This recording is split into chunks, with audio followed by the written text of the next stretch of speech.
Hello my dear students, class 12th student. आज फिर मैं आपके सामने एक नए टॉपिक के साथ application of differentiation.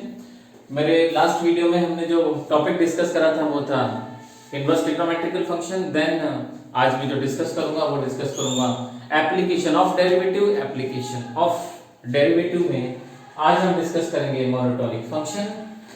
This is the very important topic because when you understand the concept of tangent, differentiation tangent, then you can easily understand the concept of maxima and concept of minima. So मेरे आज के इस video में हम by graphically by function taking a function हम समझने की कोशिश करेंगे कि कैसे एक फंक्शन का मैक्सिमा और मिनिमा फाइंड किया जाता है। लेकिन उस मैक्सिमा मिनिमा को फाइंड करने से पहले हमें एक प्रोसेस समझना चाहिए। वो प्रोसेस होती है increasing and decreasing function. This is called as a monotonic function, monotonicity। आपको कई तरीके से इसका वर्ड सुनने को मिलेगा। इसके अंदर बेसिकली हम क्या पता लगाते हैं? हम इसमें बेसिकली ये पता लगाते हैं कि फंक्शन में जो टेंजेंट है वो कितना ऊपर जा रहा है, कहाँ स्टेबल हुआ है, कहाँ पे डाउन हुआ है। और विथ रिस्पेक्ट टू टेंजेंट हम ये पता लगाते हैं एप्लीकेशन ऑफ डेरिवेटिव की हेल्प से कि ये फंक्शन मैक्सिमम कितना हाइटेड होगा, कितना हाइटेड डाउन जाएगा, ये फंक्शन क्या कंटिन्यूसली इंक्रीजिंग रहेगा, ये फंक्शन कंटिन्यूसली डिक्रीजिंग रहेगा, या ये किसी पॉइंट पर ऑसिलेशन करेगा।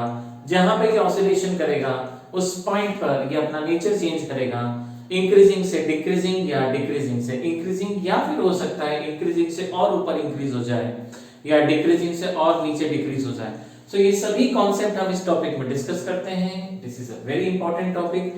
अगर आप इसे बहुत अच्छे से समझते हैं तो मैक्सिमा मिनिमा से रिलेटेड प्रॉब्लम बहुत इजीली आप सॉल्व कर सकते हैं, क्योंकि दोनों ही लगभग एक दूसरे से कनेक्ट हैं। चलिए स्टार्ट करते हैं इस टॉपिक को। आपका एक बार फिर मैथ गूगल क्लास में स्वागत है। बाय ग्राफिकली हम इसको समझने की कोशिश करेंगे, बाय ज्योमेट्रिकली मैं आपको समझाऊंगा कि हम मैक्सिमा और मिनिमा जब हम करेंगे तो उससे पहले बेसिक हम इंक्रीजिंग डिक्रीजिंग से इसकी शुरुआत करेंगे और टेंजेंट का नेचर समझने की कोशिश करेंगे। तो चलिए स्टार्ट करते हैं। आप जानते हैं कि मैथमेटिक्स क्लास 12th में आपने कई टाइप्स के फंक्शन डिस्कस करे हैं। आपने ट्रिग्नोमेट्रिकल फंक्शन, आपने लॉगरिथम फंक्शन, आपने स्ट्रेट लाइन फंक्शन, आपने सर्कल, आपने parabola, hyperbola, ellipse and other polynomial functions. हम यहाँ पे कुछ बेसिक पॉलिनोमियल फंक्शन लेंगे, कुछ बेसिक ट्रिग्नोमेट्रिकल फंक्शन लेंगे जिसको आप पहले भी देख चुके हैं। उसको हम इसकी हेल्प से कैसे पता लगा सकते हैं कि ये फंक्शन कितना मैक्सिमम होगा और कितना मिनिमम होगा। चलिए आइए शुरुआत करते हैं। सो मान के चलते हैं कि मेरे पास में कोई एक फंक्शन है fx, और you know that her function का कोई ना कोई ग्राफ होता है, मतलब इस फंक्शन का भी कोई ना कोई ग्राफ होगा। समझने के लिए हम यहां पे एक ऐसा x axis y axis draw करते हैं। हम इसको 3D केस में भी स्टडी कर सकते हैं, लेकिन अभी बेसिक लेवल पे हम इसे 2D के फॉर्म में ही डिस्कस करेंगे। और मान के चलते हैं कि हमारे पास में ये x एक्सिस और y एक्सिस है एंड ये एक curve. Now this is the curve. जैसे आप देखेंगे ये एक कर्व है। इस कर्व में आप देखेंगे this is the function where function is increasing. आप हर पॉइंट पे चेक कर सकते हैं, हर पॉइंट पे फंक्शन इंक्रीज हो रहा है। और एक पॉइंट ऐसा आता है जिस पॉइंट पे फंक्शन अपना नेचर शो नहीं करता, नाइदर इंक्रीजिंग नॉर डिक्रीजिंग। उसके बाद आप देखेंगे इस पॉइंट के बाद ये फंक्शन नीचे डाउन हो रहा है। टेंजेंट की हेल्प से हम कैसे पता लगा सकते हैं? बाय प्रोसीजर हम इसको कैसे समझ सकते हैं इस वीडियो में हम सीखेंगे। तो देखिए इसको सॉल्व करने का एक तरीका है, प्रोसीजर कैसे बनाया जाता है, हम उस प्रोसीजर पे काम करेंगे। मान के चलते हैं सपोज कि ये एक पॉइंट है, क्योंकि you know that the graph is consist of the number of the points. ये ग्राफ कई पॉइंट से मिलकर बना हुआ है। ऐसे ही मैंने यहाँ पे एक पॉइंट कंसीडर करा और इस पॉइंट पर मान के चलते हैं हमने एक टेंजेंट ड्रॉ करा और ये रहा वो टेंजेंट। आप देख सकते हैं दिस इज द टेंजेंट। इसको मैंने थोड़ा सा ग्राफ से ऊपर बनाया। जब आप इस टेंजेंट को ध्यान से देखेंगे तो ये बनेगा यहाँ पे एक एंगल थीटा, और इस थीटा को हम बोल सकते हैं दैट इज, जब आप देखेंगे एक एंगल बनेगा, इस एंगल का हमने वैल्यू निकाला tan थीटा, और आप देखेंगे तो tan थीटा का मतलब होता है डिवाइड बाय dx। इसका मतलब आप देख सकते हैं यहाँ पे आपको एक टेंजेंट मिलेगा और वो टेंजेंट जो होगा उसका डेरिवेटिव डिवाइड बाय dx आपको दिखाई देगा। अब अगर हम थोड़ा सा tan थीटा का नेचर देखें सो 0 डिग्री से 90 डिग्री के अगर बीच की हम बात करें तो tan थीटा जो होता है वो एक इंक्रीजिंग फंक्शन होता है। इंक्रीजिंग का मतलब ये होता है कि इसकी वैल्यू हमेशा हमें 0 से बड़ी मिलेगी, पॉजिटिव फंक्शन होता है, इसको हम ऐसा भी बोल सकते हैं। तो this is the positive, that means tan theta या डिवाइड बाय dx आपको जब भी मिलेगा वो ग्रेटर देन 0 मिलेगा। This is the tangent, this is the divide by dx and आप देख सकते हैं यहाँ पे जो डिवाइड बाय dx होगा वो ग्रेटर देन 0। ग्रेटर देन 0 इसलिए क्योंकि जब आप थीटा का नेचर देखते हैं बिटवीन 0 टू 90 और tan के रिस्पेक्ट में जब हम वैल्यू फाइंड करेंगे, tan के रिस्पेक्ट में जो हमें डिवाइड बाय dx मिलेगा वो हमें मिलेगा ग्रेटर देन 0। यही इसको चेक करने का एक प्रोसीजर होता है, हम उस प्रोसीजर पे काम कर रहे हैं। तो देखिए इस पॉइंट पर आप देखेंगे तो मैंने यहाँ पे एक टेंजेंट ड्रॉ करा, आप देख सकते हैं इसका एंगल 90 से कम होगा। इसका मतलब जब आप इस तरह के फंक्शन को डिफरेंशिएट करेंगे, डिफरेंशिएट करने पर अगर आपको उसका आंसर पॉजिटिव मिलता है किसी पॉइंट पर, इसका मतलब ये होगा उसका जो डिवाइड बाय dx होगा वो divide by dx greater than 0 होगा। सेम एक एग्जांपल और लेते हैं हम। यहाँ पे मैं पॉइंट चेंज कर रहा हूं और एक पॉइंट मैंने सपोज यहां कंसीडर कर। आप देखिए अगर मैं यहां पर इस पॉइंट पर भी अगर मैं एक टेंजेंट ड्रॉ करता हूं, मैंने एक टेंजेंट और ड्रॉ करी, देख सकते हैं दोबारा से मैंने एक टेंजेंट ड्रॉ करा। सिमिलरली आप सोच सकते हैं इन दोनों के पॉइंट के बीच भी नंबर ऑफ टेंजेंट्स हैं। इस पॉइंट पर जब आप देखते हैं तो यहां पर आपको फिर से एक एंगल दिखाई देगा, आप देख सकते हैं ये एंगल कोई अल्फा होगा। इस अल्फा को अगर हम मेजर करें तो ये अल्फा भी 0 डिग्री से 90 के बीच होगा। अगर इस अल्फा की वैल्यू हम 10 के रिस्पेक्ट में निकालते हैं 10 अल्फा, बट ऑब्वियसली बात है इसके बीच ये हमेशा ग्रेटर देन 0 होगा। इसका मतलब यहां पे जो आपको डिवाइड बाय dx मिलेगा वो डिवाइड बाय dx आपको जो मिलेगा वो ग्रेटर देन 0 होगा। दैट मींस अगर हम इसको थोड़ा सा यहां पे डिफाइन करें तो इसको मैं यहां पे इस पॉइंट पे डिफाइन कर रहा हूं। सो अगर हम इसको लोकेट करें इस पॉइंट पर, तो इस पॉइंट पे लोकेट करने पे हमें यहां से इस पॉइंट पर आप देखिए हमें फिर से एक डिवाइड बाय dx मिला और वो डिवाइड बाय dx आपको मिलेगा ग्रेटर देन 0। दैट मींस जब आप इस फंक्शन में यहां से टेंजेंट आप टच करते हुए ऊपर तक ले जाएंगे, इस पॉइंट पर भी आप ले जाएंगे, इस पॉइंट पे भी जो आपको डिवाइड बाय dx मिलेगा वो ग्रेटर देन 0 मिलेगा। दैट मींस अगर हम कंसेप्चुअली इस कांसेप्ट को डिस्कस करें, स्टडी करें, प्रॉपर अगर इसको हम ऑब्जर्व करें तो ऑब्जर्व करने पे आपको ऐसा लगेगा कंटिन्यूअसली जैसे जैसे ग्राफ इंक्रीज हो रहा है उस इंक्रीजिंग में एक टेंजेंट भी ऐसा नहीं होगा जिसमें एंगल 90 से ग्रेटर होगा या इक्वल्स टू 90 होगा। ऐसी कंडीशन में हम देखते हैं जो डिवाइड बाय dx हमारा रहेगा ऑलवेज ग्रेटर देन 0 होगा, क्योंकि जो आपको 10 की वैल्यू मिलेगी वो 0 से 90 के बीच मिलेगी। एक भी ऐसा पॉइंट यहां पे कंसिस्ट नहीं है जिसकी वैल्यू ग्रेटर देन 90 या एग्जैक्ट 90 हो, क्योंकि 10 90 पे डिफाइन नहीं होता है। सो आपने देखा हर पॉइंट पे जब आप अगर इसको चेक करेंगे, जितने भी पॉइंट्स आप यहां पे लेंगे, कभी भी आपको एक भी टेंजेंट ऐसा नहीं मिलेगा जहां पे आप देखेंगे कि इसकी वैल्यू कभी नेगेटिव हो। This concept is represent the function is increasing. जैसे जैसे जैसे आप ऊपर की तरफ जाएंगे आप देखेंगे आप इंक्रीजिंग ऑर्डर में जब भी बढ़ेंगे एक भी टेंजेंट की वैल्यू नेगेटिव फॉर्म में नहीं आएगी। बट एट अ पॉइंट जब हम इस पॉइंट पे डिस्कस करते हैं दिस पॉइंट, और अगर आप देखिए अगर मैं इस पॉइंट पर एक टेंजेंट ड्रॉ करता हूं और हम यहां पे एक टेंजेंट जरूर ड्रॉ करेंगे। देखिए अगर मैं यहां पे एक टेंजेंट ड्रॉ करता हूं तो ये रही हमारी टेंजेंट। आप देखेंगे this line is parallel to x axis, ये दोनों लाइनें पैरेलल टू एक्स एक्सिस है। दैट मींस अगर हम यहां पे एंगल सबटेंडेड की बात करें कि टेंजेंट ग्राफ से इस पॉइंट पर कितना एंगल बनाएगा, तो उस कंडीशन में आप देखेंगे आपके पास जो थीटा निकल के आएगा या जो भी अल्फा बीटा गामा वो निकलेगा 0 डिग्री एंड tan 0 डिग्री 0 होता है। इसका मतलब डिवाइड बाय dx इस पॉइंट पर क्या होगा, डिवाइड बाय dx की वैल्यू इस पॉइंट पर 0 होगी। ये पॉइंट कहलाता है that is called the critical point. आप देखेंगे इस फंक्शन के अंदर ये पॉइंट एक ऐसा पॉइंट है जिस पॉइंट के दोनों साइड में राइट हैंड फेस पर एंड लेफ्ट हैंड फेस पे आप देखेंगे तो ग्राफ अपना नेचर चेंज करेगा। सो इस पॉइंट को जब हम डिफाइन करेंगे the point is called that is called critical point. So आपने देखा the point is called the critical point. अगर हम इसकी डेफिनेशन की बात करें तो critical point is a point where graph change there position. तो अगर हम यहां पे डिफाइन करते हैं क्रिटिकल पॉइंट को कैसे डिफाइन किया जाता है, तो अगर हम क्रिटिकल पॉइंट को डिफाइन करें तो critical point CP is a point where function change their nature.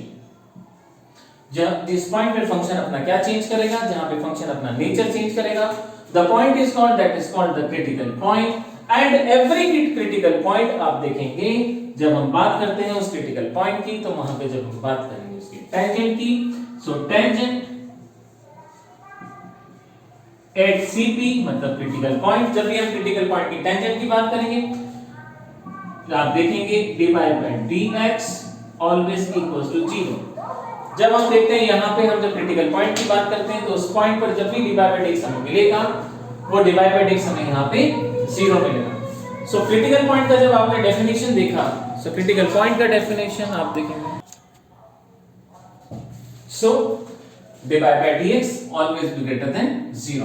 So definition of critical point where function change their nature, that is called CP या critical point. Okay, अब आप देखेंगे आप जब critical point से right hand face की तरफ आएंगे, हम यहाँ पे देख रहे हैं कि ग्राफ ऊपर से नीचे की ओर आता है। चलिए एक काम करते हैं, यहाँ पे एक टेंजेंट और ड्रॉ करते हैं।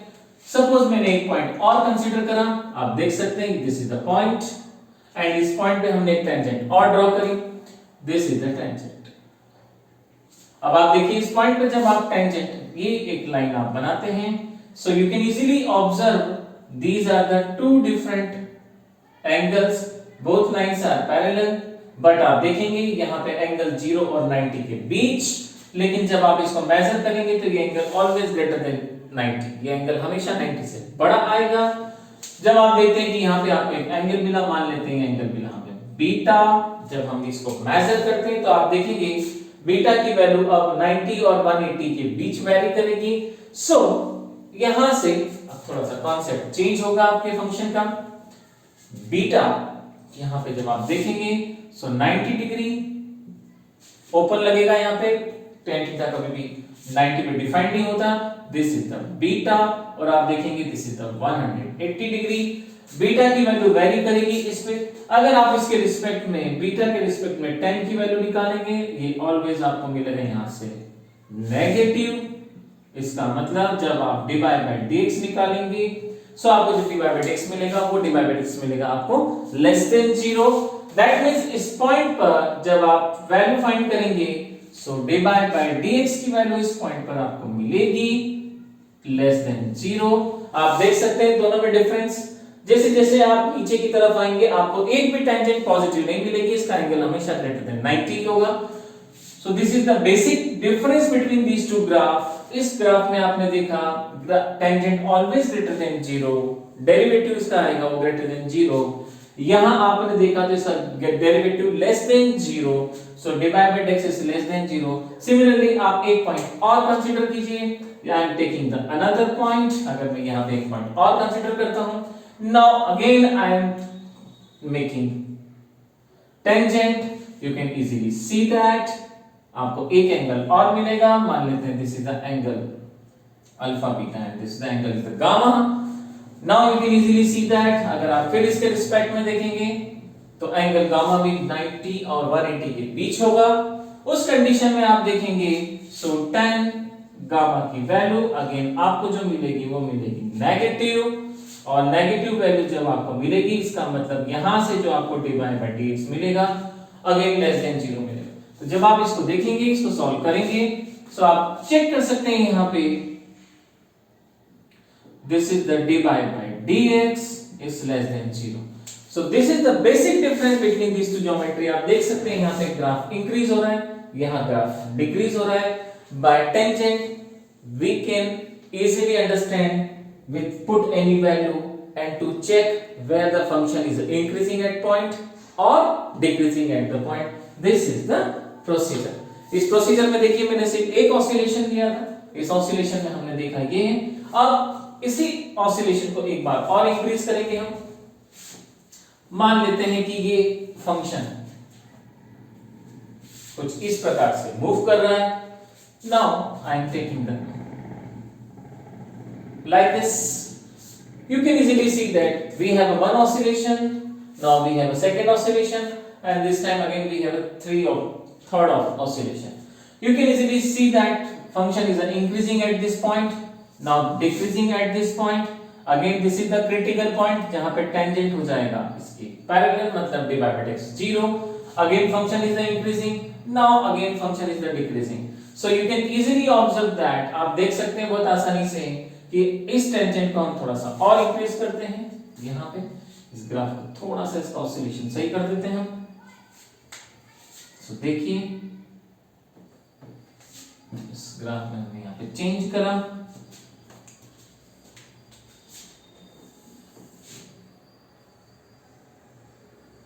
Like this.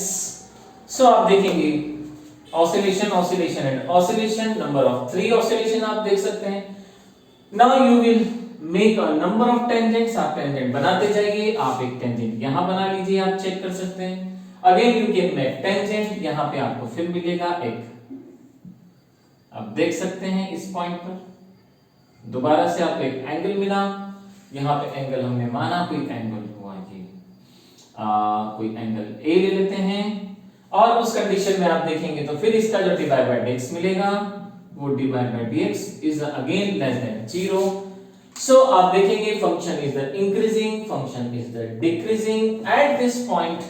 जब आप इस पॉइंट पर आते हैं, इस पॉइंट पर आपको यहां पे एक बार फिर एक टेंजेंट मिलेगा, और इस टेंजेंट को जब आप ड्रॉ करेंगे सो आप देख सकते हैं यहां पे एक टेंजेंट और मिला।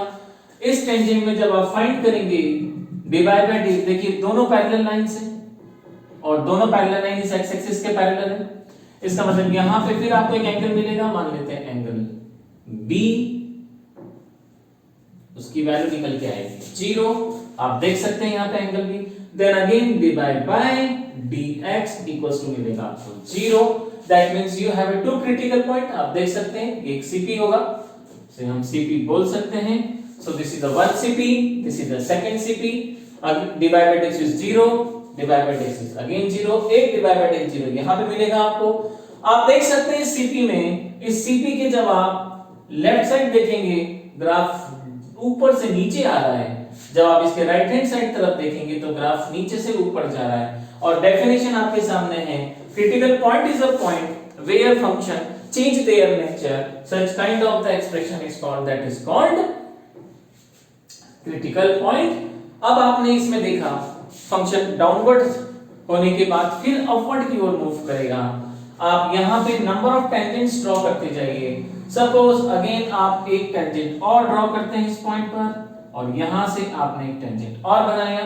आप देखेंगे दोबारा से आपको फिर वही मिलेगा इस पॉइंट पर एक टेंजेंट, लेकिन जो एंगल होगा वो लेस देन 90 होगा। यहां आप देख सकते हैं इस एंगल को मान लीजिए मैंने k लिया। इस k का जब आप जो वैल्यू देखेंगे सो k आपको डिफाइन करेगा 0 से 90 के बीच। Now the value of 0 to 90 again tan theta will be positive, that means dy by dx is greater than 0. आप देखेंगे dy by dx again is greater than 0। आपको एक भी टेंजेंट यहां पर ऐसा नहीं मिलेगा जिस टेंजेंट में आप ये देखेंगे कि आपकी टेंजेंट नेगेटिव हो। सो आप चेक कर सकते हैं यहां पे dy by dx is greater than 0। एक टेंजेंट हम यहां और बना लेते हैं इस पॉइंट पर। आप फिर देखिए अगर कोई मान लीजिए एंगल L मिलता है, उस कंडीशन में आप देखेंगे dy by dx is again greater than 0। आप चेक कर सकते हैं आपका टेंजेंट ऊपर की तरफ बढ़ रहा है, लेकिन वो पॉजिटिव वे में बढ़ेगा क्योंकि आपका जो डेटा आ रहा है वो ग्रेटर देन 0 है। Now again you are the top point. आप दोबारा से टॉप पॉइंट पे आ गए। जैसे ही आप टॉप पॉइंट पे आते हैं आप देखेंगे यहां पे एक बार फिर इस पॉइंट पर आपको क्या मिलेगा, आपको फिर से इस पॉइंट पर मिलेगी टेंजेंट। उस टेंजेंट को जब आप देखेंगे यहां पे इस पॉइंट पे, ये पैरेलल होगी एक्स एक्सिस के, आप चेक कर सकते हैं। दोबारा से आपने देखा तो divide by dx equals to 0 और ये पॉइंट हो गया आपका क्रिटिकल पॉइंट मतलब C। सो आपने इस ज्योमेट्री में देखा आपको 1 2 एंड 3 CP मिले। रिमेंबर वन थिंग, CP कभी ये डिफाइन नहीं करता है कि फंक्शन इंक्रीजिंग से डिक्रीजिंग होगा या डिक्रीजिंग से इंक्रीजिंग, ये डिपेंड करता है वो CP किस फेस पे बन रहा है। अगर हम सिर्फ इतने फेस की बात करें तो हमें एक CP मिलेगा जहां पे ग्राफ नीचे से ऊपर की ओर जा रहा है। जब हम इस CP की बात करते हैं यहाँ पे ग्राफ ऊपर से नीचे की ओर जा रहा है। सो इट डिपेंड्स, कभी भी CP से आप ये अंदाजा नहीं लगा सकते कि वो ग्राफ इंक्रीजिंग से डिक्रीजिंग या डिक्रीजिंग से इंक्रीजिंग। आपने देखा डिवाइड बाय dx आपको कितना मिला इक्वल्स टू 0। नाउ आप दोबारा से नंबर ऑफ टेंजेंट्स यहां बना सकते हैं। जैसे आप नंबर ऑफ टेंजेंट्स यहां ड्रॉ करेंगे आपको मिलेगा, फिर से आप देख सकते हैं इस पॉइंट पर, आप इस पॉइंट पर चेक कर सकते हैं और आप इस पॉइंट पे भी चेक कर सकते हैं। जब आप हर पॉइंट्स पे चेक करेंगे तो आपको मिलेगा यहां से एक एंगल अगेन एंगल, और आप देखेंगे divide by dx is less than 0, divide by dx is less than 0, divide by dx is less than 0। और सिमिलरली आप देखेंगे तो ज्योमेट्री में आपको यहां पे जो टेंजेंट है ये टेंजेंट आपको नेगेटिव मिलेगा, मतलब ग्राफ नीचे की ओर जा रहा है। सो ओवरऑल इस वीडियो में हमने जो सीखा वो ये सीखा, if tangent is greater than 0 function is increasing, tangent is equals to 0 where graph will be change their nature, and if tangent is a negative that means function is decreasing at that point from that point. So आपने इस geometry में ये basic rules कुछ सीखे। ये था इसका first case जिसमें आपने इंक्रीजिंग एंड डिक्रीजिंग केस सीखा।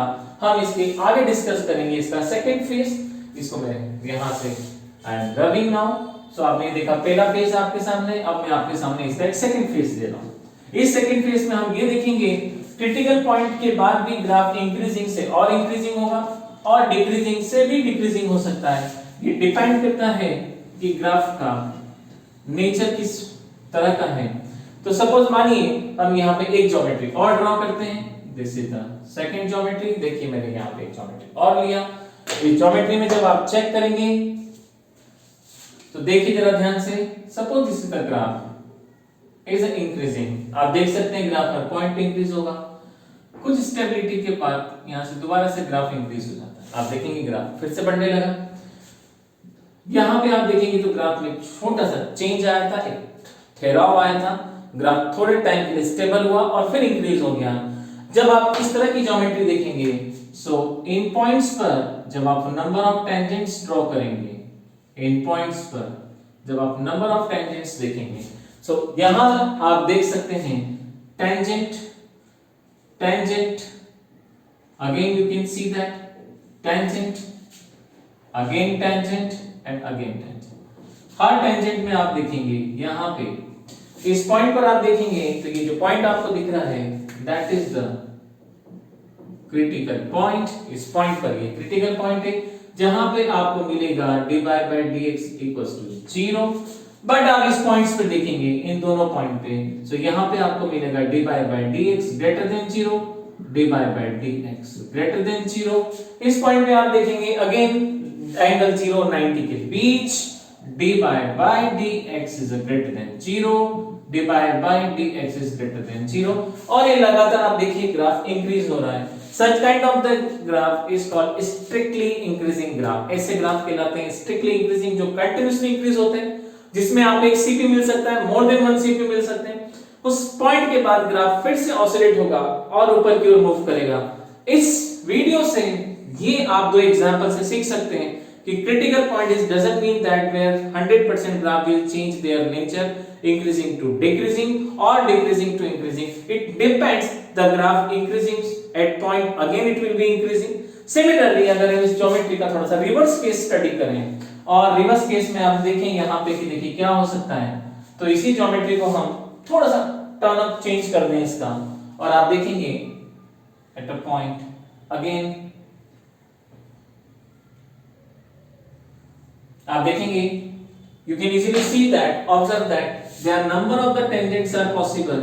हम यहाँ पे बहुत सारी tangents ड्रॉ कर सकते हैं। एक इस पॉइंट पे मैंने ड्रॉ की and again you can see that the number of the tangents again I am making now.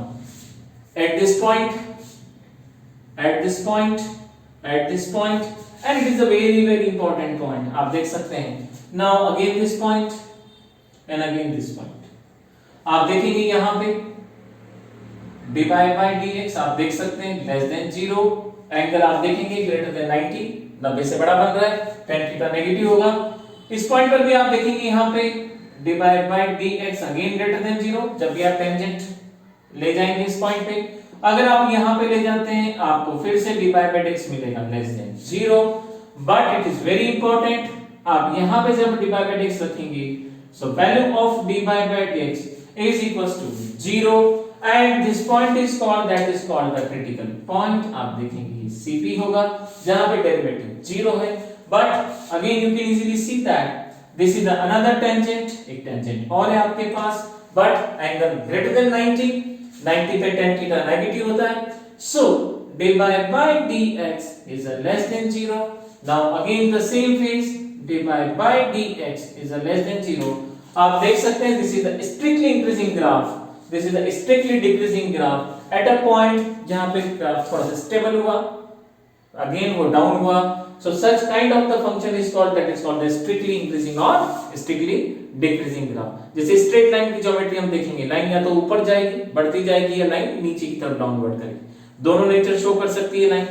सो आपने देखा इन दोनों ज्योमेट्री में it is not compulsory every CP every critical point change the nature of function.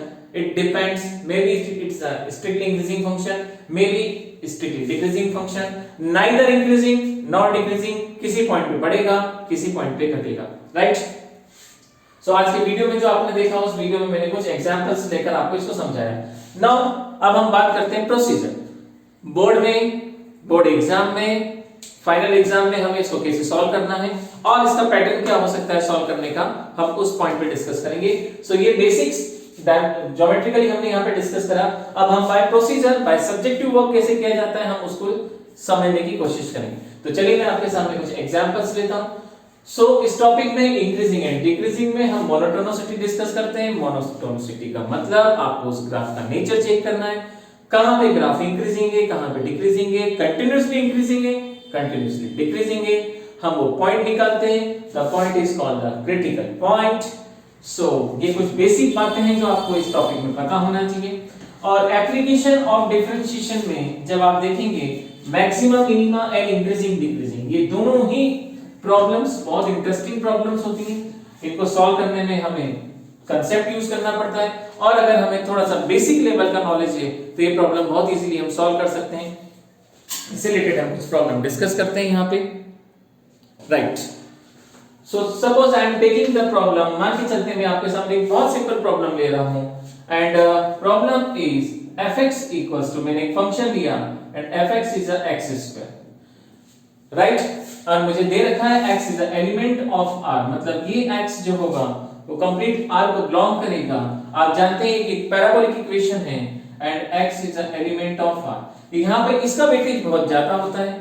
हमें complete इस r पर ये function defined है और हमें चेक करना है, हमें चेक करना है द मोनोटोनिसिटी. हमें चेक करना है टू चेक मोनोटोनिसिटी. सो या इंक्रीजिंग एंड डिक्रीजिंग, हमें दोनों इस फंक्शन को चेक करना है. तो देखिए बाय प्रोसीजर इसको कैसे सॉल्व किया जाता है हम इसको समझने की कोशिश करेंगे. बोर्ड में आपको क्या प्रोसीजर फॉलो करना है मैं आपको यहाँ पे एक्सप्लेन करता हूँ. प्रोसीजर नंबर फर्स्ट, जैसा कि आपने देखा विदाउट टेंजेंट ये पॉसिबल नहीं होता है, तो हम इसको सबसे पहले डिफरेंशिएट करेंगे. यहाँ पे मैंने इसको डिफरेंशिएट करा, ये रहा fx equals to x square. Now dy by dx या f dash x हम दोनों लिख सकते हैं. मैं यहाँ पे इस बार dy by dx ले रहा हूँ. This is the dy by dx. इसका डेरिवेटिव करेंगे आपको यहाँ से मिलेगा 2x. आप देखेंगे दिस इज द 2x और 2x आपके लिए एक टेंजेंट है, ये आप ना भूलें. This is your tangent. Now this is your function and this is the tangent of your function. आपने देखा 2x एक टेंजेंट है. आप इस टेंजेंट में आपको इस टेंजेंट का नेचर चेक करना है और आप इसका नेचर इस r पे चेक करते हैं. जब भी आप नेचर चेक करेंगे इस r पे चेक करेंगे. चलिए हम यहाँ पे इस r पे इसका नेचर चेक करते हैं कि इस r पे हम इस फंक्शन को कैसे डिफाइन कर सकते हैं. नेचर चेक करने के लिए आप हमेशा एक रूल याद रखें, आप नंबर लाइन अगर बना सकते हैं तो बहुत अच्छी बात है, इससे आपका केस स्टडी बहुत स्ट्रांग हो जाता है। तो चलिए एक काम करते हैं, अगला प्रोसीजर नंबर क्या है, तो ये था प्रोसीजर नंबर फर्स्ट जो मैंने आपके सामने लिखा।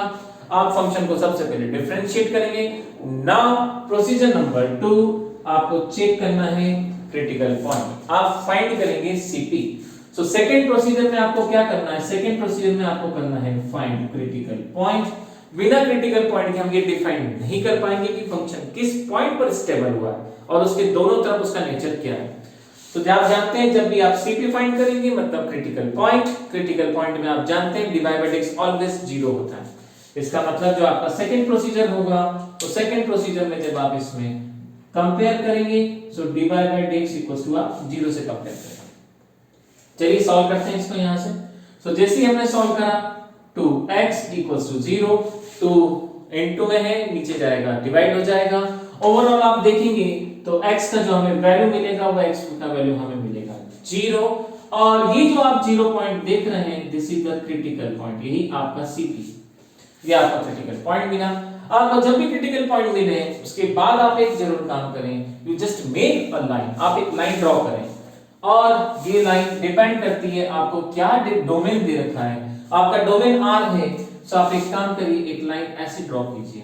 इसका बोर्ड में बहुत वेटेज होता है, और आपके पास इस बार एक ही सीपी है तो आप 0 बनाइए यहाँ पे, ये हो जाएगा माइनस इंफिनिटी और ये हो जाएगा आपका प्लस इंफिनिटी। दैट मींस आपका जो फंक्शन है वो इन दोनों नेचर में या तो इंक्रीजिंग होकर इंक्रीजिंग होगा या डिक्रीजिंग होकर डिक्रीजिंग होगा। हम देखते हैं इसका क्या नेचर निकलता है। ऐसे भी एक्स स्क्वायर का जो हम अगर ज्योमेट्री ड्रॉ करें तो आप देखेंगे एक्स स्क्वायर का ज्योमेट्री पैराबोला का कुछ ऐसा बनता है, और आप ज्योमेट्री से भी देख सकते हैं कि माइनस इंफिनिटी से 0 तक ग्राफ ऊपर से नीचे की ओर आ रहा है, आप चेक कर सकते हैं, और 0 से प्लस इंफिनिटी ग्राफ नीचे से ऊपर जा रहा है। क्रिटिकल पॉइंट आप देखेंगे तो ये रहा एग्जैक्ट x 0 पे, और इस क्रिटिकल पॉइंट पे ग्राफ अपना नेचर बदलेगा। आप देखेंगे 0 के left hand side graph continuously आप देखेंगे तो ऊपर से नीचे की ओर डिक्रीजिंग होता आ रहा है, एंड इस सीपी के बाद आप देखेंगे तो ऊपर की ओर मूव कर रहा है। तो चलिए हम देखते हैं बाय प्रोसीजर हमें सेम आंसर मिलता है कि नहीं मिलता है। सो आपको ग्राफ बनाना नहीं बनाना ये आप पे डिपेंड करता है 12th बोर्ड पे, पर अगर आप आता है तो आप ग्राफ जरूर बनाएं, इससे आपका केस स्टडी बहुत स्ट्रांग होगा। तो चलिए fx x2 यहाँ पे हमारे पास फंक्शन था, हमने उसको डिफरेंशिएट करा। डिफरेंशिएट करने के बाद प्रोसीजर नंबर सेकंड हम उसका निकालेंगे सीपी क्रिटिकल पॉइंट। आपने क्रिटिकल पॉइंट निकाला, क्रिटिकल पॉइंट के लिए आप डेरिवेटिव को करेंगे 0 से कंपेयर, आपका सीपी निकल के आया 0। देन आप बनाएंगे एक नंबर लाइन पे एक वो पॉइंट जहां पे आप इसे लोकेट करेंगे। नाउ उसके बाद अब हमारा प्रोसीजर नंबर थर्ड, तो देखिए हम प्रोसीजर नंबर थर्ड कैसे सॉल्व करते हैं। प्रोसीजर नंबर थर्ड में हम क्या करेंगे, हम ये वाला इंटरवल लेंगे और इस टेंजेंट में रखेंगे, और टेंजेंट में रखने के बाद हम इसका नेचर चेक करेंगे। चलिए हम इसको यहीं पे स्टार्ट करते हैं। सो प्रोसीजर नंबर 3 में आपको करने के लिए क्या करना है, आप ये इंटरवल उठाइए। हमेशा याद रखें जब भी आप इंटरवल लेंगे वो क्लोज में नहीं होना चाहिए, वो ओपन में होना चाहिए, क्योंकि हम बिटवीन नेचर पता लगाते हैं। जहां पर भी क्लोज होता है उस पॉइंट पे नेचर नहीं पता लगाया जा सकता कि वो इंक्रीजिंग पॉइंट का है या डिक्रीजिंग पॉइंट का, वो न्यूट्रल पॉइंट कहलाता है हमेशा सीपी। सो यहां पे आप देखेंगे इस पॉइंट पर हम माइनस इंफिनिटी से 0 के बीच ये डेटा इस टेंजेंट में सब्स्टिट्यूट करेंगे। सो आप देखते हैं आपके पास जो dy by dx है वो आपके पास है 2x, और आप देखिए जब ये वैल्यू आप इसमें रखेंगे तो आपको क्या मिलेगा, ओवरऑल पूरी वैल्यू नेगेटिव है। जब भी आप यहाँ पे वैल्यू सब्स्टिट्यूट करेंगे इस पॉइंट पर, तो देखिए यहाँ पे हम इसको वैल्यू को सब्स्टिट्यूट करते हैं माइनस इंफिनिटी से 0। जब आप वैल्यू यहाँ पे सब्स्टिट्यूट करेंगे आपको जो टेंजेंट का नेचर मिलेगा वो नेगेटिव फॉर्म में मिलेगा, क्योंकि यहाँ पे इस पॉइंट पर एक भी वैल्यू पॉजिटिव नहीं है, और माइनस का मल्टीप्लाई करने पे ओवरऑल माइनस हो जाएगा। आपको ये याद रखना है कि आपको प्रोसीजर को कैसे लिखना है। जब आप ये मेंशन करते हैं तो आपको नेचर लिखना है dy by dx is less than 0। इस पॉइंट पर, इस पॉइंट पर, इस डेटा पर ये dy by dx आपका नेगेटिव आएगा, टेंजेंट है, और उस कंडीशन में आप देखेंगे तो यहाँ पे ये ग्राफ जो रहेगा वो एक डिक्रीजिंग ग्राफ होगा। इसका मतलब ऊपर से नीचे की ओर ग्राफ आएगा। इसकी ज्योमेट्री आप देख सकते हैं, हमने यहाँ पे ड्रॉ की है। आप ग्राफ ऊपर से नीचे की ओर चेक कर सकते हैं। ये रहा प्रोसीजर नंबर थर्ड। अब हम बात करेंगे फोर्थ प्रोसीजर की। हमें क्या करना है, जब भी आपको यहाँ पे डिक्रीजिंग मिले, आप एक काम जरूर करें, नंबर लाइन पे यहाँ पे माइनस साइन बनाना ना भूलें, जो ये डिफाइन करता है कि ग्राफ इस पॉइंट पर नीचे की ओर आ रहा है। Now we have a second phase. अगर आपको एक सीपी मिल रहा है, ये नंबर लाइन दो बार ब्रेक होगी। पहला नेचर आप चेक कर चुके हैं, सेकंड आपको चेक करना है, ये आपका सीपी। नाउ सीपी की इस तरफ हम देखते हैं नेचर क्या आएगा। अब हमारा प्रोसीजर नंबर 4, तो आप देखेंगे प्रोसीजर नंबर 4। प्रोसीजर नंबर 4 में आप क्या करेंगे, अब आप ये वाला इंटरवल यूज करेंगे। आपने ये इंटरवल यूज कर लिया, आपको कंप्लीट आर पे चेक करना है। सेकंड फेज आप लेते हैं, तो आप देखेंगे आपके पास 0 से ग्रेटर x की वैल्यू प्लस इंफिनिटी। अगेन आप देखेंगे आपके पास टेंजेंट है, उस टेंजेंट को एक बार यहाँ पे हम फिर सब्स्टिट्यूट करते हैं, रखते हैं यहाँ पे। So dy by dx equals to 2x। आपने देखा, आप यहाँ पे जो इस x के प्लेस पर वैल्यू रखेंगे 0 x और इंफिनिटी। ये डेटा जब आप यहाँ पे सब्स्टिट्यूट करेंगे, आप जानते हैं ये वैल्यू पॉजिटिव है।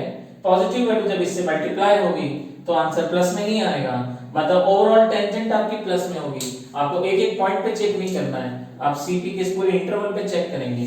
जैसे आप यहाँ पे देखेंगे तो आपको क्या मिलेगा, आपको मिलेगा dy by dx is greater than 0। और जैसे dy बाय dx आपको ग्रेटर देन 0 मिलेगा, इसका मतलब इस पॉइंट पर फंक्शन जो होगा वो एक इंक्रीजिंग फंक्शन होगा। आप देख सकते हैं ये दोनों की दोनों नेचर आपको इस ग्राफ में भी दिखाई देंगे। इस ग्राफ में देखिए फंक्शन ऊपर से नीचे की ओर आ रहा है, माइनस इंफिनिटी से 0 पर, और आप देखेंगे यहां से ऊपर की ओर जा रहा है। सो इस प्रकार से आपने ओवरऑल जब इसका नेचर देखा तो आप नेचर डिफाइन करेंगे, फंक्शन डिक्रीजिंग होगा इस इंटरवल्स पे, इंक्रीजिंग होगा इस इंटरवल पे। आप अपनी नंबर लाइन पे इसका नेचर जरूर शो करेंगे और इस प्रकार से आप देखेंगे। सो this is the decreasing and this is the increasing function. This is the first example. इस एग्जांपल में आपने देखा कि ये इस प्रकार से चेंज हुआ। चलिए इसी के साथ मैं आपके सामने एक एग्जांपल और लेता हूं, जिसमें हम देखते हैं हमें दूसरा नेचर कैसा मिलता है। So now this time I am taking the another example. So second example में हम देखेंगे क्या हमें फिर से कोई इंक्रीजिंग या डिक्रीजिंग मिलेगा या उसमें हमें कुछ चेंज मिलेगा। So now I am taking a very simple example and this time मैं examples लेता हूँ आपके सामने। fx equals to x to the power 3। जब fx equals to x to the power 3 रखते हैं, देखते हैं हमें उसका नेचर क्या मिलता है। प्रोसीजर आपको याद रखना है। So हमारे पास now we have a function fx equals to x to the power 3। हमारे पास एक फंक्शन और है fx equals to x to the power 3। आपने देखा मैंने यहाँ पे एक फंक्शन दिया fx equals to x to the power 3 में आप जानते हैं प्रोसीजर नंबर फर्स्ट। और हमारे पास जो प्रोसीजर नंबर फर्स्ट है वो है इस फंक्शन को डिफरेंशिएट करना। आप देखिए इसको आपने करा डिफरेंशिएट, इसका डेरिवेटिव जब आप निकालेंगे मतलब dy बाय dx, डेरिवेटिव आएगा 3x स्क्वायर। एक बार फिर मैं आपको याद दिला दूं, ये आपके लिए एक टेंजेंट है जो आपने अभी फाइंड करी। दिस इज द टेंजेंट और आपको इस टेंजेंट का नेचर देखना है। अब हमने जो इसमें एक चीज मिस कर दी, वो मिस ये है कि हमने इसमें इंटरवल डिफाइन नहीं करा, तो इसका इंटरवल हम फिर से r डिफाइन करते हैं। आप देखेंगे तो x टू द पावर 3 एक ये फंक्शन है। अगर इस फंक्शन का मैं आपके सामने अगर ज्योमेट्री बनाऊं तो देखिए आपको भी इसकी ज्योमेट्री आना चाहिए। अगर आप नहीं आती तो आप कोशिश करें। आप भी देखेंगे कुछ ज्योमेट्री कुछ ऐसा जाएगा इसका, लाइक दिस। मुझे ये ग्राफ कंटिन्यूअसली इंक्रीजिंग दिख रहा है, ये ग्राफ कहीं पर भी घटता हुआ नहीं दिख रहा। आप देख सकते हैं लगातार ये ऊपर ही जा रहा है। एक भी टेंजेंट मुझे इसमें नेगेटिव नहीं दिखती इसकी हर एक पॉइंट पर। देखते हैं हमारा नेचर क्या आता है। आपको कंपलसरी नहीं है ग्राफ बनाना, लेकिन अगर आप कॉम्पिटिटिव लेवल की तैयारी कर रहे हैं तो कॉम्पिटिटिव की तैयारी में एटलीस्ट आपको ग्राफ पे कमांड होना चाहिए, और केस स्टडी के लिए भी आपको लगभग 12th बोर्ड में ग्राफ में कमांड होना चाहिए। तो कुछ बेसिक फंक्शन है जिसको आप बहुत इजीली सीख सकते हैं, तो आप जरूर करें। तो देखिए यहाँ पे हम इसमें हमने फंक्शन जो दिया था हमने उसको करा इसको डिफरेंशिएट। डेरिवेटिव करने के बाद अब आप देखिए अब इसमें हम छोटा सा करेंगे चेंज। चेंज ये होगा कि अब हम निकालेंगे सीपी। सेकंड प्रोसीजर जो मैंने आपको बताया था कि आपको सेकंड प्रोसीजर में जो डिवाइड बाय dx है उसको इक्वल्स टू 0 से कंपेयर करना है। इसका मतलब आप 3x² को 0 से कंपेयर करेंगे।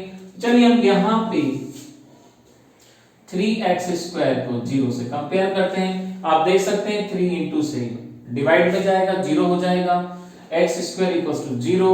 सॉल्व करने पे ओवरऑल जो आपको मिलेगी x की वो मिलेगी 0। इसका मतलब ये जो आपको डेटा मिला, आई repeat again, this is your critical point, ये मिला आपको CP। CP वो है जहां पे ग्राफ कुछ समय के लिए स्टेबल होगा।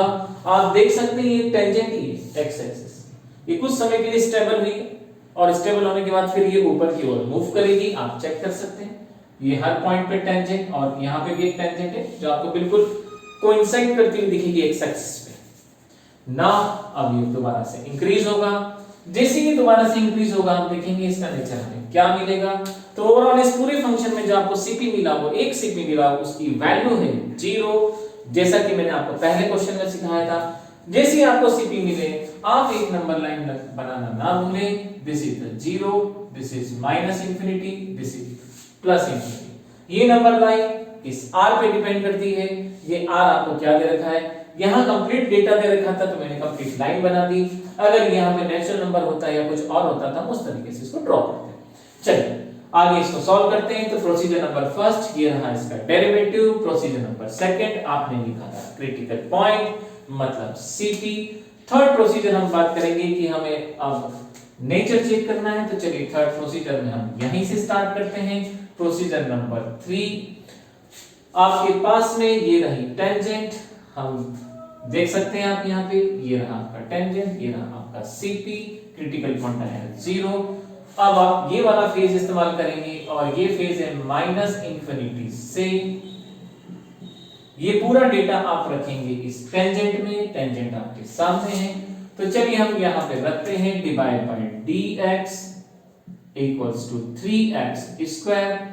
कर्ली ब्रैकेट में आपने डिफाइन करा वो इंटरवल और ये रहा आपका इंटरवल।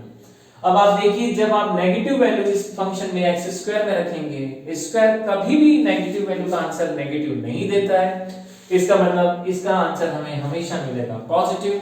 एक बात आपको याद रखना है, आपको यहाँ पे वैल्यू सब्स्टिट्यूट नहीं करना है।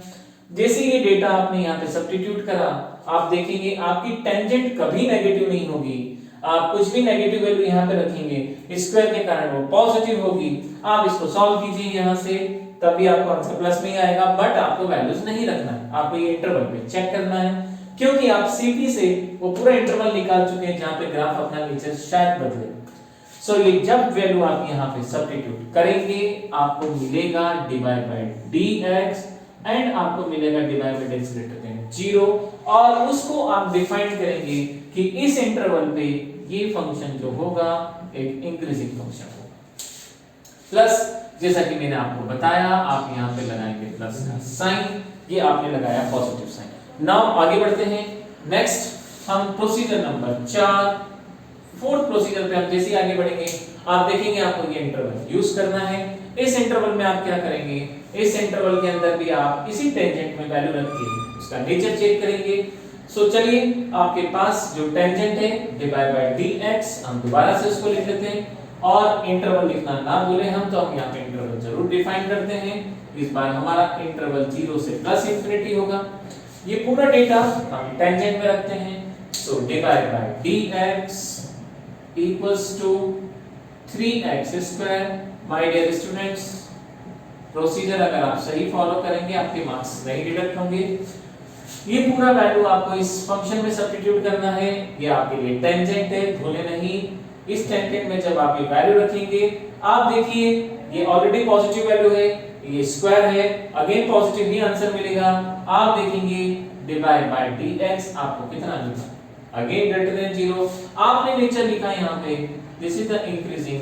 अगर आप इन दोनों नेचर को उस ग्राफ से चेक करें तो देखिए हमारा फंक्शन भी ऊपर की और ही बढ़ रहा है। ये कभी भी डिक्रीज नहीं होगा, मतलब इसमें कभी भी डिक्रीजिंग वैल्यू नहीं आ सकता, हमेशा ये ग्राफ इंक्रीजिंग होगा।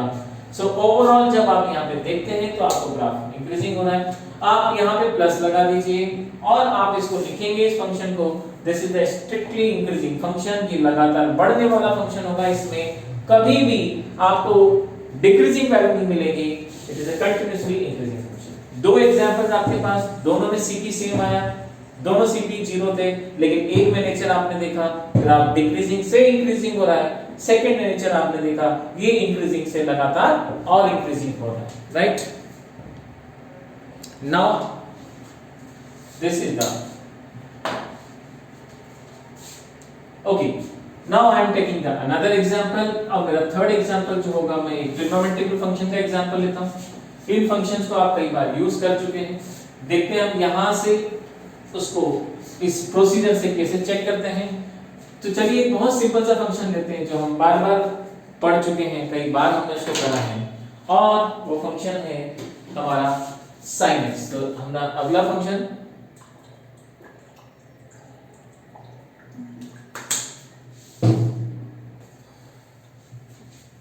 आई होप सो आपको समझ में आ रहा होगा, नहीं आया तो प्लीज आप हमें कमेंट्स में जरूर मेंशन करें। So fx equals to sin x, आपका मैसेज कमेंट हमारे लिए बहुत वैल्यूएबल होता है। सो देखिए fx equals to sin x एक फंक्शन हमने लिया, बट आपको पता होगा sin x अपने आप में एक पेरियोडिक फंक्शन है, वो लगातार बढ़ता है, ऑसिलेट होता रहता है, ऊपर नीचे। ऐसे क्वेश्चन जब भी दिए जाते हैं 12th बोर्ड के अंदर, मैक्सिमम टाइम उसका एक इंटरवल डिसाइड होता है। यहाँ पे मैं आपको एक बहुत छोटा सा इंटरवल दूंगा, आपको इसे चेक करके मुझे बताना है इस पूरे फंक्शन में, और हम देखेंगे x डिफाइन करेगा, x इज एन एलिमेंट, हम यहाँ पे डिफाइन कर रहे हैं 0 to पाई। आप देखेंगे मैंने दोनों तरफ ओपन इंटरवल लगा रखा है, 0 से पाई के बीच हमें इसका नेचर चेक करना है। अगर मैं आपसे ये कहूं कि हम sin x की ज्योमेट्री अगर ड्रॉ करें, तो sin x की ज्योमेट्री आप और मैं, हम सभी कई बार बना चुके हैं। This is the geometry of sin x 0 से पाई, जहां पे आप जानते हैं 90 पर इसकी जो वैल्यू आती है π/2 पर, वो सबसे बड़ी वैल्यू 1 आती है, आप चेक कर सकते हैं इस पॉइंट पर। तो आप देखेंगे π/2 पर जो वैल्यू आपको मिलेगी, वो वैल्यू आपको मिलेगी 1। इसको थोड़ा सा करेक्ट कर लेते हैं। सो y जो मिलेगा आपको पॉजिटिव 1 मिलेगा। मुझे ऐसा लगता है बाय प्रोसीजर भी हमारा सेम आंसर आना चाहिए। हम चेक करते हैं, आप देखेंगे 0 से 90 फंक्शन ऊपर मूव करेगा और 90 से 180 फंक्शन डाउनवर्ड जाएगा। दोनों ही कंडीशन में हम इसका नेचर चेक करते हैं। तो लेट, आपको आई थिंक प्रोसीजर याद हो गया होगा। प्रोसीजर नंबर फर्स्ट, हम इसको डिफरेंशिएट करेंगे। सो देखिए पहला प्रोसीजर P1 हमने करा, इसको डिफरेंशिएट। fx मतलब sin x का डेरिवेटिव आप जानते होता है cos x। तो फर्स्ट जब आप इसको डिफरेंशिएट करेंगे, divide by dx equals to, यहां से मिला आपको cos x। I repeat again, ये आपके लिए सिर्फ एक टेंजेंट है, आपको cos x को चेक नहीं करना है। cos x आपके लिए सिर्फ एक टेंजेंट है, आपको sin x को चेक करना है। ट्रिग्नोमेट्रिक में यूजुअली ज्यादा प्रॉब्लम होती है, हम sin x को चेक करेंगे। नाउ cos x एक टेंजेंट है, नेचर चेक करेंगे। sin x का इंटरवल दे रखा है 0 से पाई, इसका मतलब इस बार आपको कितने सीपी मिलेंगे, हमें जितने भी सीपी मिले वो इसके बीच के ही होना चाहिए, इसके बाहर नहीं होना चाहिए। प्रोसीजर नंबर 2, आप क्या करेंगे, आप करेंगे डिवाइड बाय dx को 0 से कंपेयर, ताकि आप क्रिटिकल पॉइंट निकाल सकें where function change their nature. So divide by dx आपने कंपेयर करना 0 से। तो चलिए हम देखते हैं क्या मिलता है हमें यहां से। सो cos x इक्वल्स टू 0। आप ये ना भूलें कि cos x 0 कई जगह होता है। 90 डिग्री पे आप जानते हैं cos 0 होता है, तो उसी प्रकार 3π/2 पे, 5π/2 पे, -π/2 पे, -3π/2 पे। But the important thing is that आपको इंटरवल चेक करना है, इस इंटरवल से बाहर नहीं जाना है आपको, मतलब आपकी टेंजेंट इससे बाहर नहीं जा सकती इंटरवल के, और आपको cos x 0 ये पता लगाना है इस इंटरवल में वो 0 कहां पर होता है। तो हम अच्छे से जानते हैं cos π/2 की जो वैल्यू होती है वो आप देखेंगे, अगर आप कंपेयर करें यहां से cos x इक्वल्स टू, देखो इसको कंपेयर करने का मैं आपको एक तरीका बताता हूं। तो इसको x लगाइए, यहां लिखिए π/2। सो आप बहुत इजीली कंपेयर कर पाएंगे कि जो आपका cp निकल के आएगा वो cp होगा आपका ओनली π/2, सिर्फ π/2 आप करेंगे। तो देखिए आपको यहां से मिला क्रिटिकल पॉइंट, और क्रिटिकल पॉइंट मिला आपको 90 डिग्री। अब आप एक काम करिए, जैसा कि मैंने आपको सिखाया था, जैसे ही आपको cp मिल जाए आप एक काम जरूर करें, एक नंबर लाइन बनाएं। ये रहा आपका 0 डिग्री, ये मैंने लूप लगाया है क्योंकि यहाँ पे वो डिफाइंड नहीं है, ये रहा पाई। और आप देखेंगे at this point this is the pi by 2 और easily you can see that again the number line divided into two parts. एक सीपी होगा, नंबर लाइन दो बार ब्रेक होगी, इन दोनों पे आपको उसका नेचर चेक करना है, या तो ग्राफ ऊपर और ऊपर होगा, नीचे और नीचे होगा, इंक्रीजिंग से डिक्रीजिंग और डिक्रीजिंग से इंक्रीजिंग, ये चार नेचर में से कोई भी एक नेचर जरूर होगा। वो नेचर के लिए हम पता लगाएंगे उसका टेंजेंट। तो चलिए सॉल्व करते हैं इसको। So procedure number first derivative, procedure number second CP find करना, देन आपने बनाया नंबर लाइन। नेक्स्ट प्रोसीजर आप देखिए, प्रोसीजर नंबर थर्ड P3, जैसे आप P3 निकालेंगे, जैसे आप थर्ड प्रोसीजर पे जाते हैं, थर्ड प्रोसीजर पे एक काम करिए, अब आपको लेना है ये इंटरवल दिस वन। सो आपने डिफाइन करा कि आपके पास जो टेंजेंट में x है वो वेरी करेगा, इस बार इसके बीच यहां पे मैं अब लिख रहा हूं वो टेंजेंट, तो आपके पास जो टेंजेंट है this is the tangent, so divide by dx equals to cos x, और इस बार जो वेरी करेगा, अब आप देखिए cos 0 से 90, cos 0 से 90 जब आप 10th क्लास में थे तब भी आपने कोई नेगेटिव वैल्यू नहीं पढ़ी थी। जब आप 11th में भी आए तो आपने काफी क्वाड्रेंट डिस्कस करे। क्वाड्रेंट फर्स्ट में cos पॉजिटिव होता है, सेकंड में नेगेटिव, थर्ड में नेगेटिव एंड फोर्थ में पॉजिटिव। आप देखिए मेरे पास जो डेटा है वो 0 से 90 के बीच है, और 0 से 90 का जो डेटा होता है वो cos ऑलवेज पॉजिटिव होता है। आपको क्या वैल्यू मिल रही है उससे मैटर नहीं है, मैटर ये करता है कि उसकी वैल्यू प्लस में है कि माइनस में, क्योंकि मैंने कहा है ये सिर्फ आपके लिए टेंजेंट है।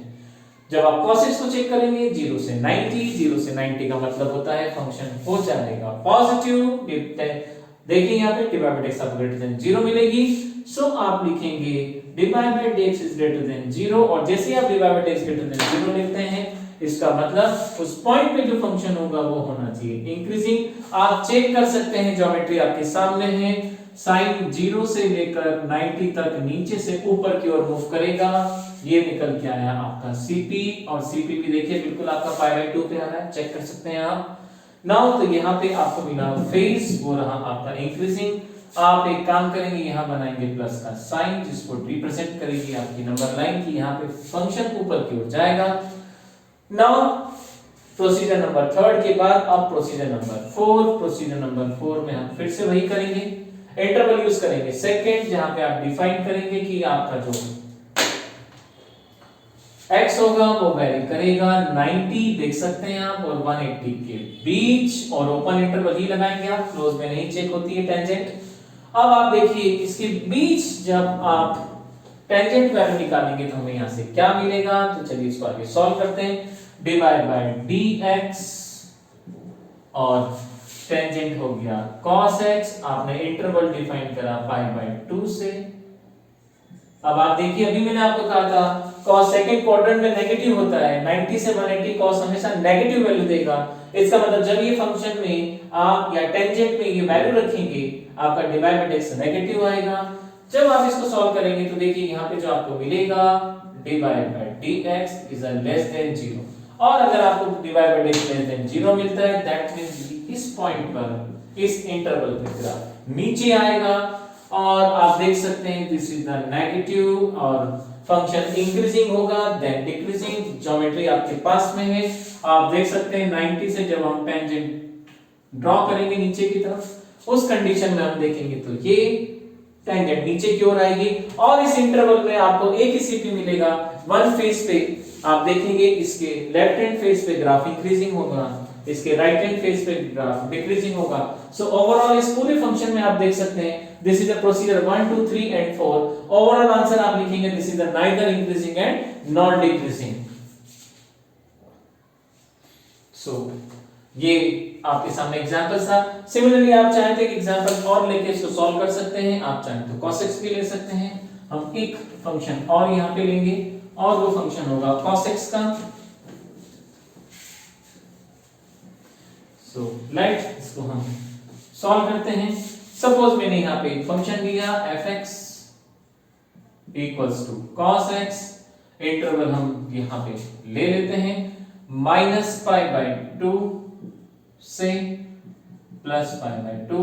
और अगर हम cos की ज्योमेट्री अगर बनाएं, देखिए आप अगर cos की ज्योमेट्री बनाएंगे, सो this is minus pi by 2, this is the, और Cp जो है फिर आपको 0 डिग्री पे ही मिलेगा। This is the geometry of cos x।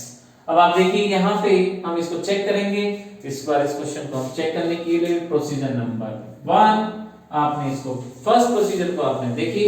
आप जब इसको डिफरेंशिएट करेंगे, derivative of cos x, differentiation जब आप cos x करते हैं तो आपको मिलता है माइनस का sin x, तो यहां से मिल जाएगा divide by dx equals to minus sin x। आपने देखा यहां पे ग्राफ नीचे से ऊपर की ओर जा रहा है, ये मिला आपको टेंजेंट। अब आप निकालेंगे प्रोसीजर नंबर सेकंड, आपको अच्छे से पता है, डिवाइड बाय dx को आप कंपेयर करेंगे 0 से। जैसे ही आप 0 से कंपेयर करेंगे मतलब माइनस sin x को आपको कंपेयर करना है 0 से। भूले नहीं, इसके बीच ही आपको यहाँ पे डिफाइन करना पड़ेगा, क्या आना चाहिए, sin माइनस 90 और प्लस 90 पे डिफाइन नहीं हो सकता। उसके बीच हम देखते हैं तो sin x, ये माइनस का कोई मतलब नहीं रहा है, यहाँ पे sin 0 डिग्री आप देखेंगे तो आपको जो Cp मिलेगा क्रिटिकल पॉइंट वो होगा 0। तो इस प्रकार से आपने देखा, आपने एक Cp फाइंड करा। अब आप क्या करेंगे, आप ये काम करेंगे, एक नंबर लाइन बनाएंगे, ये रहा माइनस का 90, ये रहा प्लस का 90 and this is the 0। By procedure आप वही करेंगे जो भी हमने यहाँ पे अदर क्वेश्चंस में किया था। Now this is the your procedure number 1, procedure number 2। अब हम बात करते हैं प्रोसीजर नंबर 3 की। जैसे हम प्रोसीजर नंबर 3 करेंगे, प्रोसीजर नंबर 3 में आप ये डेटा सब्स्टिट्यूट करेंगे। आपने यहाँ पे डिफाइन करा कि इस बार जो आपका x होगा वो वेरी करेगा माइनस 90 से 0। इसको आप रखेंगे इस टेंजेंट में। आपके पास जो टेंजेंट है आप देखिए, divide by dx minus sin x, आपने डिफाइन करा माइनस 90 सो प्लस 90। आप देखिए माइनस 90 से 0 और sin माइनस x, माइनस का sin x होता है, मैं यहाँ पे कर देता हूं आपको। We know that sin minus theta minus का sin theta, this is the identity. जब आप ये वैल्यू यहाँ पे सब्स्टिट्यूट करेंगे इस पॉइंट पर तो आपको एक नेगेटिव मिलेगा, वो नेगेटिव और ये नेगेटिव हो जाएगा पॉजिटिव। सो ओवरऑल जब आप इसको आगे सॉल्व करेंगे तो यहां से मिलेगा डिवाइड बाय dx, यहां से मिला माइनस और ये माइनस, ये हो जाएगा प्लस, मतलब आपकी ये हो जाएगा ग्रेटर देन 0। जैसे ग्रेटर देन 0 होगा मतलब इस पॉइंट पर जब आप मेंशन करेंगे वो होगा increasing, that is the increasing function. So आप एक काम करिए, यहाँ पे लगाइए प्लस साइन, ज्योमेट्री आपके ठीक ऊपर है, आप देख सकते हैं माइनस 90 से वो 0 की ओर बढ़ेगा। Now the next procedure, procedure number आप देखिए 4। जैसे ही आप प्रोसीजर नंबर 4 सॉल्व करते हैं, 4 के अंदर आपको ये इंटरवल इस्तेमाल करना है। इंटरवल आपके पास 0 से पाई बाय 2 एंड टेंजेंट आप देखेंगे divide by dx minus sin x। I repeat again, ये आपके लिए सिर्फ टेंजेंट है, आपने रखी वैल्यू। जब ये डेटा आप इसमें रखेंगे तो देखिए ये पॉजिटिव है, sin 0 से 90 फर्स्ट क्वाड्रेंट में ऑलवेज पॉजिटिव होता है। जब आप 0 से 90 वैल्यू इस x में रखेंगे तो आपको sin x पॉजिटिव मिलेगा, लेकिन उसके आगे माइनस का साइन है तो वो नेगेटिव में कन्वर्ट हो जाएगा। और इस प्रकार से आप देखेंगे तो ओवरऑल जो टेंजेंट आपका आएगा वो टेंजेंट आएगा नेगेटिव। जब आप इसको आगे सॉल्व करेंगे तो देखिए यहां से जो आपको मिलेगा वो मिलेगा आपको divide by dx is less than 0। Less than 0 मतलब यहां पे आप लिखेंगे डिक्रीजिंग। आप चेक कर सकते हैं ग्राफ ऊपर से नीचे घट रहा है, इसका मतलब ये नाइदर इंक्रीजिंग नॉर डिक्रीजिंग का नेचर हुआ। और ओवरऑल आप देखेंगे इस पूरे क्वेश्चन में, सो आधे फेज पे ग्राफ इंक्रीजिंग होगा, आधे फेज पे ग्राफ डिक्रीजिंग होगा। This is the nature of cos x and this is the tangent. ये आपका टेंजेंट था, इस टेंजेंट को आपने चेक करा और चेक करा इन पॉइंट्स पे और पता लगाया cos x का नेचर इन पॉइंट्स पे क्या होता है। सो ओवरऑल आज के वीडियो में हमने जो सीखा वो इतना ही। आपको अगर इसमें कोई भी प्रॉब्लम है तो प्लीज कमेंट बॉक्स में जरूर मेंशन करें, तो हम इससे रिलेटेड मेरे सेकंड पार्ट वीडियो में में बोर्ड से रिलेटेड प्रॉब्लम जो आई है वो डिस्कस करेंगे, हम क्वाड्रेटिक पॉलिनोमियल डिस्कस करेंगे, अदर फंक्शन डिस्कस करेंगे जिसमें ट्रिग्नोमेट्रिकल फंक्शन यूज होगा। बोर्ड में जितनी भी प्रॉब्लम्स आपको इन कुछ 10 इयर्स में आई है वो सारी प्रॉब्लम मैं बोर्ड में लूंगा अपने सेकंड एडिशन में, सेकंड पार्ट में, और आपको मैं बाय प्रोसीजर समझाऊंगा कि आपको बोर्ड एग्जाम में इसको कैसे करना है, और वहीं से हम केस स्टडी बनाना भी सीख सकते हैं कि केस स्टडी कैसे फ्रेम की जा सकती है, क्योंकि सेम क्वेश्चन आपको आएगा केस स्टडी में, आपको उसके लिए भी अपने आप को प्रिपेयर करना है। तो बाय मेथड अगर आप इसको स्टडी करेंगे तो आई थिंक आपके लिए बहुत कंफर्टेबल होगा कि आप इसका सेकंड फेज मैक्सिमम मिनिमम भी बहुत आसानी से सीख जाएं। आज के लिए बस इतना ही। अगर वीडियो पसंद आए लाइक करें, नहीं पसंद आए डिसलाइक करें। Thank you very much my dear students.